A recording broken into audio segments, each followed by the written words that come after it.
সঙ্গে আমার বাবা দাড়ি ধরে ছেড়ে মারামারি লেগে গেলো ডাইরেক্ট। তারপর পিছন থেকে এসে কোপ দিয়েছিল এখানে। কি দিয়ে কোপ দিয়েছে? বটি দিয়ে। গঙ্গারামপুর থানার বাঁশুড়িয়া গ্রাম পঞ্চায়েতের কুমারগাড়া গ্রামে পুকুরের কাদা ঘরের মধ্যে পড়াকে কেন্দ্র করে দুই প্রতিবেশীর মধ্যে সংঘর্ষের ঘটনায় ব্যাপক চাঞ্চল্যের সৃষ্টি হয়েছে। ঘটনায় ধারালো অস্ত্রের আঘাতে গুরুতর জখম হন রবিউল ইসলাম। বর্তমানে তিনি গঙ্গারামপুর সুপার স্পেশালিটি হাসপাতালে চিকিৎসাধীন। আহতের পরিবার সূত্রে জানা যায় অভিযুক্ত রেজাউল মিয়া নিজের পুকুরের কাদা রবিউল ইসলামের বাড়ির দিকে ফেলছিলেন। পুকুরটি বাড়ির সংলগ্ন হওয়ায় বারবার কাদা বাড়ির ভেতরে চলে আসছিল। এই বিষয়ে প্রতিবাদ করেন রবিউল ইসলাম এবং তার পরিবারের সদস্যরা।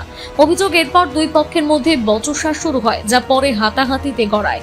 পরিবারের দাবি প্রাথমিকভাবে পরিস্থিতি শান্ত হলেও কিছুক্ষণ পর রেজাউল মিয়া বাড়ি থেকে মাছ কাটার বটি নিয়ে এসে রবিউল ইসলামের গলায় আঘাত করে। গুরুতর জখম অবস্থায় তিনি মাটিতে লুটিয়ে পড়েন।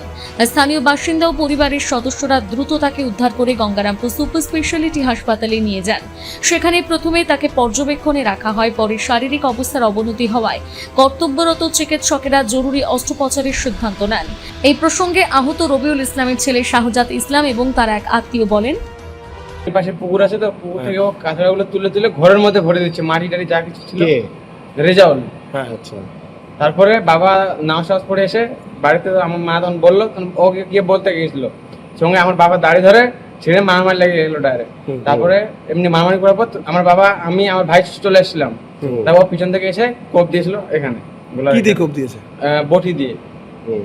এখন বাবার অবস্থা কি? আমার বাবার অবস্থা খুবই সিরিয়াস, হাসপাতালে চিকিৎসা চলছে। হ্যাঁ।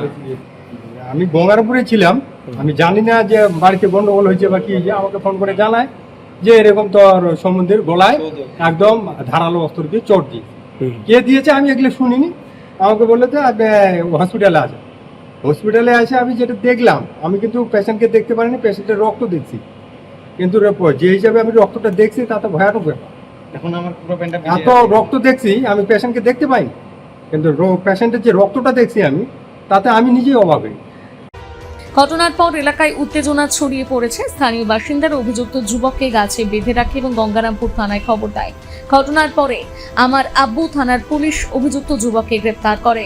এই প্রসঙ্গে স্থানীয় এক বাসিন্দা জানান, অ্যাকচুয়ালি আমি তখন ছিলাম না ওখানে, আমি শুধু শুনেছি এটাই যে ওদের ওই জায়গা জমি নিয়ে ঝগড়াঝাটি হয়ে গেছে। ঝগড়াঝাটি করার পর ওই ছেলেটা একদম ডাইরেক্ট মানে মার্ডার করার মতো পরিস্থিতি একদম।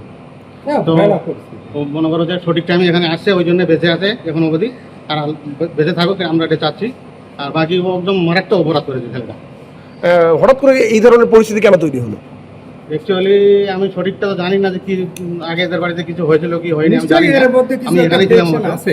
তো এখন দেখা যাবে কি ব্যাপার, আপনারা বের করুন। আপনারা কি চান? আমরা এটা একটা ন্যায্য বিচার চাই। ন্যায্য বিচার চাই, সুষ্ঠু বিচার চাই এবং ওই ছেলের শাস্তি চাই। গঙ্গারামপুর থেকে বিশেষ প্রতিবেদন, নিউজ টুডে।